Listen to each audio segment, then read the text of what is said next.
eso nosotros, como las izquierdas, pues planteábamos un sistema distinto a través de la creación de un instituto, por ejemplo, de salarios mínimos que dependiera de la Cámara de Diputados, para garantizar que siempre estuviera, el salario mínimo siempre subiera en razón de la inflación. Es decir, no podemos seguir provocando cada vez más que los salarios sean menores y haya menor capacidad de compra, de consumo, porque eso no le conviene a nadie y tampoco le conviene a las empresas. Entonces, lo central, compañeros, que me parece es estas propuestas de resolver los temas de fondo y no por lo encimita. Tenemos tiempo de discutirlo. Yo les decía el por qué, no se trata de un mero capricho, sino se trata de realmente dar respuesta a la mayoría de los mexicanos que hoy están exigiendo que lo hagamos, ¿no? Yo les decía, hay miles y miles de gentes ya aquí afuera y miles en otros estados que nos están viendo. Seamos sensibles y realmente demos respuesta de fondo a sus necesidades. Muchas gracias. Gracias, diputada. En turno, el diputado Tomás Torres Mercado, del Partido Verde Ecologista de México. Gracias, presidente. Yo deseo, con su autorización, diputado Aceves, diputadas, diputados, en principio, y por razón de que hubo acercamiento político y personal, que me permitan enviarle un saludo de solidaridad y de condolencia también a la familia, a los deudos del senador Alonso Lujambio. Y lo digo porque en esa práctica y en esa comunicación tuvimos la oportunidad de constatar su calidad profesional y su calidad personal. Y esto lo hago porque seguramente ha sido tocado en el Pleno de la Cámara de Senadores y también de Diputados. Por cierto, le he rogado al señor presidente que haga la comunicación con la finalidad de acreditar nuestra asistencia a los trabajos legislativos.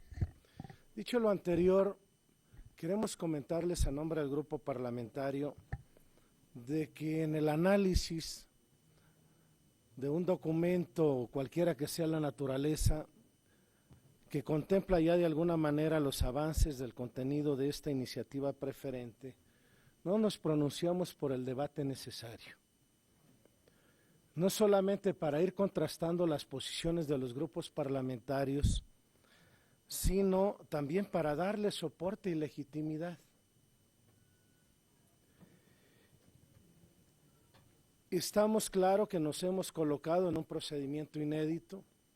Se reformó la Constitución política del país para, queriendo contribuir en la construcción de políticas públicas de los gobiernos, pudiera llevar mano, denme licencia de decirlo así, el titular del Poder Ejecutivo para que al inicio de cada periodo de sesiones señalara para tratamiento prioritario dos iniciativas.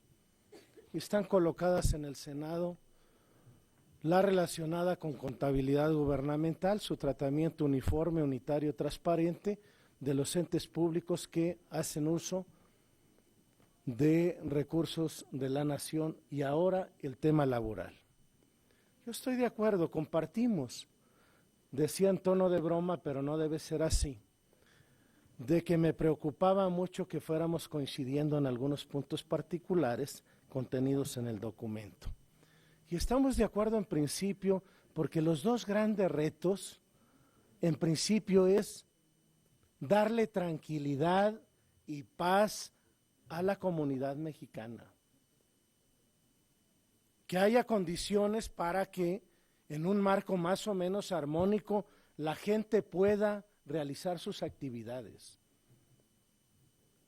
Cuando se vive en zozobra y con miedo, los estándares de calidad del trabajo están afectados, porque está afectado el deber más importante de un gobierno y de la autoridad, que es justamente dar tranquilidad.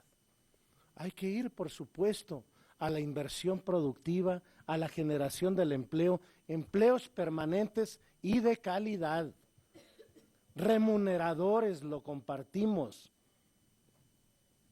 Y estamos colocados en el debate solo de una parte de las relaciones individuales y colectivas del trabajo, es decir, la parte privada.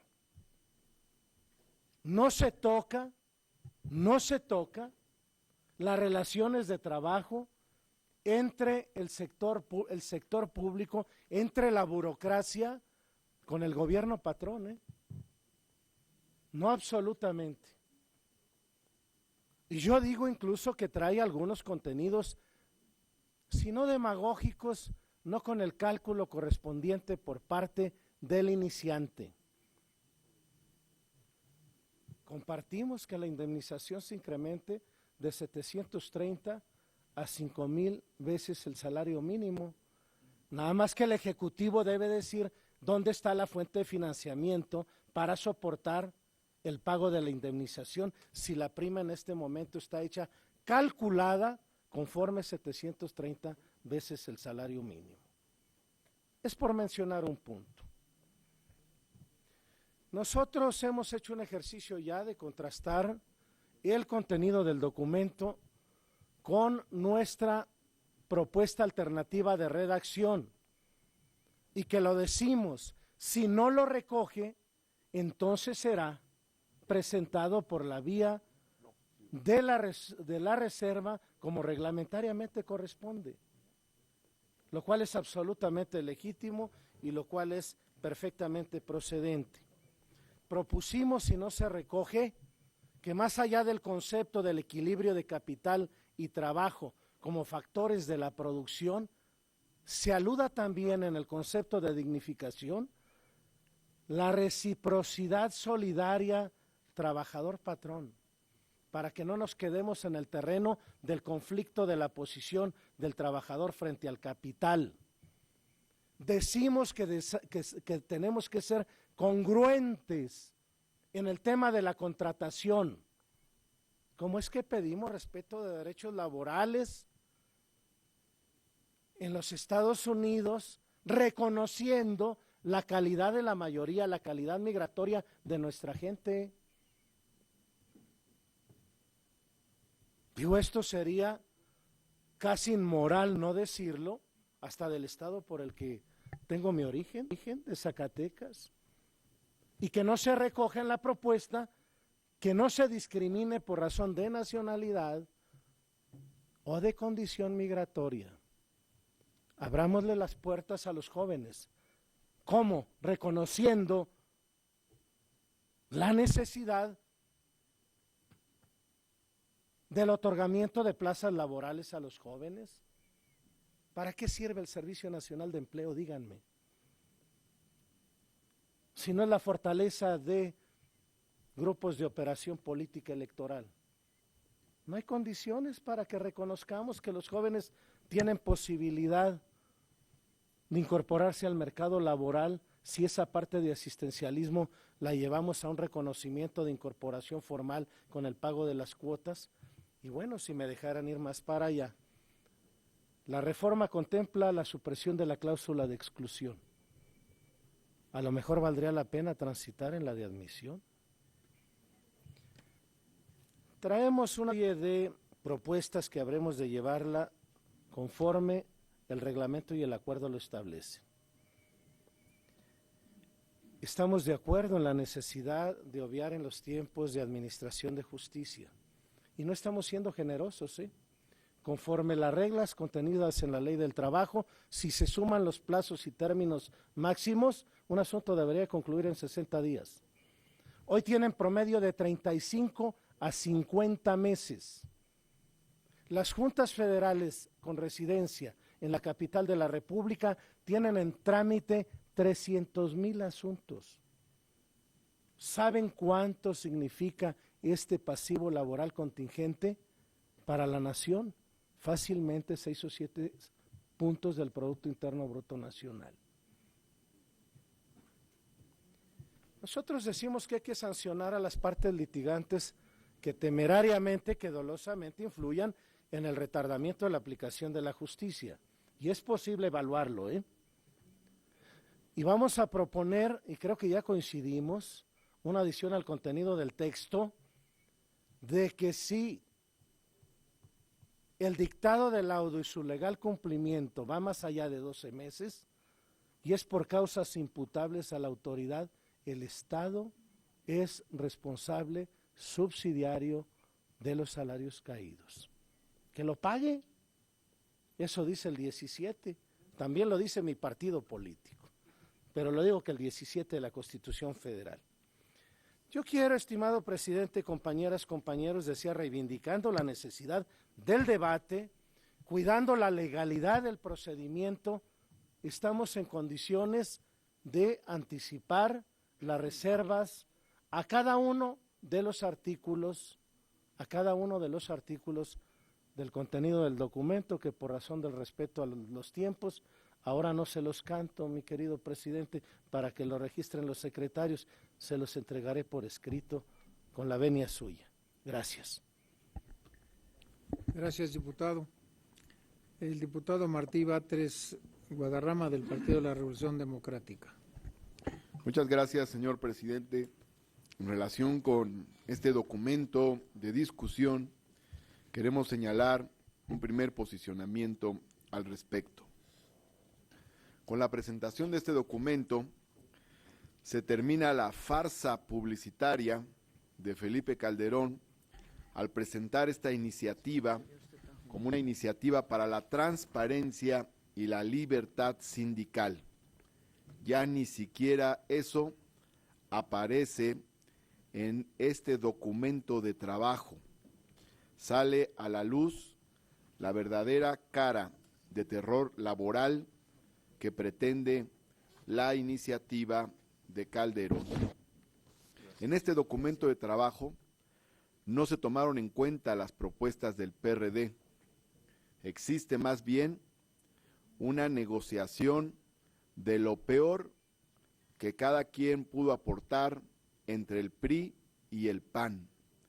El PAN introduce el desmantelamiento de los derechos de los trabajadores, eufemísticamente llamado flexibilización laboral, la fragmentación del salario y del empleo, y el PRI mantiene intacto el viejo corporativismo sindical. Las propuestas del PRD se encuentran fuera de este documento. Nosotros nos preguntamos, ¿y el voto universal y secreto para elegir a los dirigentes y las dirigentes sindicales dónde está? La desaparición de las juntas de conciliación y la sustitución por jueces y tribunales laborales, el seguro del desempleo, el salario mínimo fijado por la Cámara de Diputados y no por una comisión técnica, la igualdad sustantiva entre trabajadoras y trabajadores, ¿dónde está? La transparencia de los recursos públicos entregados a los sindicatos, ¿dónde está? Ninguna de las propuestas de avanzada se encuentran en este documento que estamos discutiendo. Es un documento que combina lo peor. Ratifica el documento a discusión lo que plantea la iniciativa de Felipe Calderón, impulsada también por Enrique Peña Nieto. Anula la estabilidad del empleo, facilita la imposición de bajos salarios, condiciona la permanencia en el empleo a la productividad, desaparece los contratos de planta, anula el pago de indemnizaciones por despido al prever todo tipo de contratos temporales, abusa de los contratos a prueba, de capacitación inicial y de labores discontinuas, legaliza las renuncias en blanco al no prohibirlas, pulveriza el salario volviéndolo infinitesimal al prever los contratos por hora, legaliza la libre subcontratación, las llamadas empresas outsourcing, generando un mundo de ficción, anula las posibilidades de construir seguridad social, jubilación y prestaciones, pues trabajadoras y trabajadores no tendrán la permanencia necesaria para poder construir su futuro.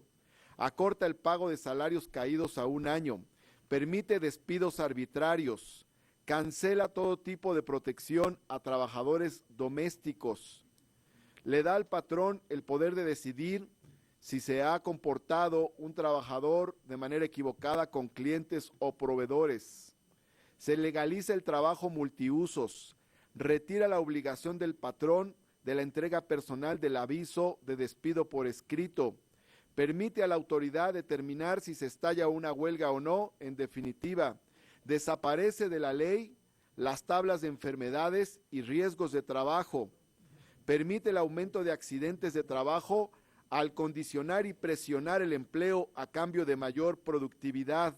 Cancela el carácter tutelar de la ley a favor de las y los trabajadores y privatiza las relaciones laborales al dar al patrón la potestad de decidir el cumplimiento de las normas laborales que se encuentran aquí.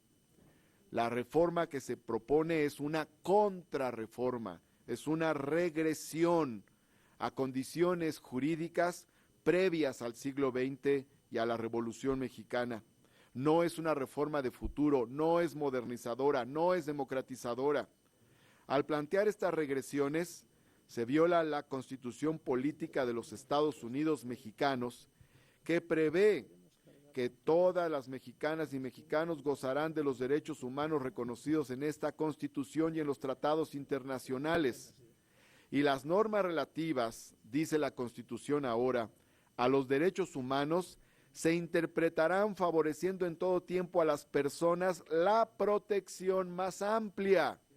Y aquí se nos plantea la protección más pequeña. Todas las autoridades, dice la Constitución ahora, en el ámbito de su competencia tienen la obligación de promover, respetar y garantizar los derechos humanos de conformidad con, entre otros principios, el de progresividad, o sea, que pueden ampliarse, pero no reducirse. También la Convención Americana sobre Derechos Humanos dice que las partes se comprometen a lograr progresivamente la plena efectividad de los derechos. Y el Pacto Internacional de Derechos Económicos, Sociales y Culturales plantea que los Estados partes se comprometen a adoptar medidas para lograr progresivamente la plena efectividad de los derechos aquí reconocidos. Estamos ante una reforma que no solo violenta el procedimiento, como ya hemos señalado, sino también el contenido de la Constitución.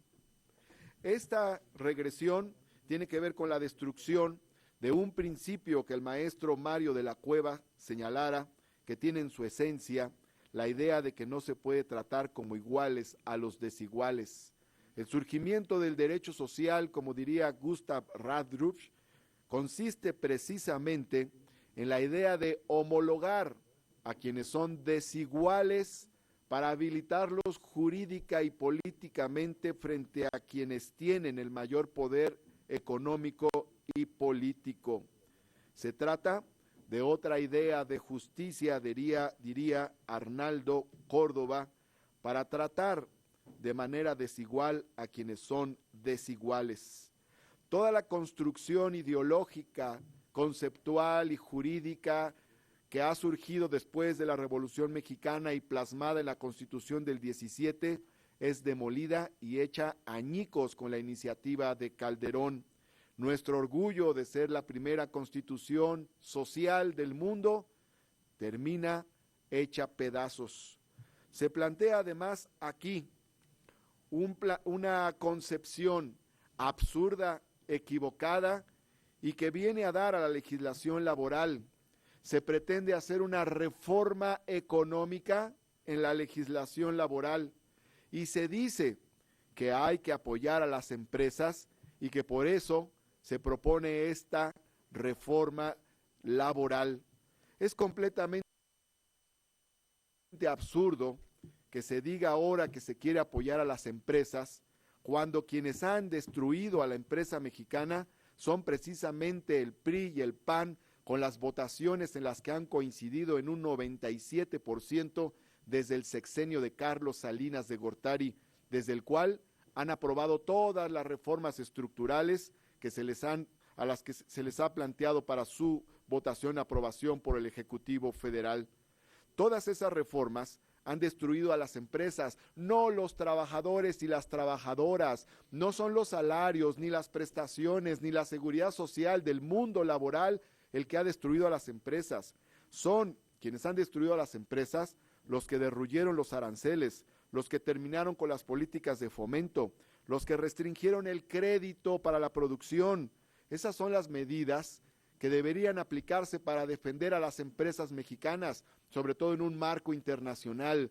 Hace apenas 5 días escuchábamos en una sesión de la Cámara de Diputados a un legislador hablar del derrumbe de los aranceles y precisamente el perjuicio que esto ha ocasionado entre las empresas. No vengan a decirnos ahora que quieren apoyar a las empresas, legisladores del PRI, del PAN, cuando ustedes han destruido toda protección a las empresas mexicanas y solo han pensado en cómo proteger al capital extranjero inversionista en el país. Esta iniciativa no es admisible, es una aberración, es una traición a nuestra historia, es una traición a las trabajadoras y a los trabajadores y es un engaño para el país. Pedimos, por sensibilidad, que dicha iniciativa sea desechada. Gracias.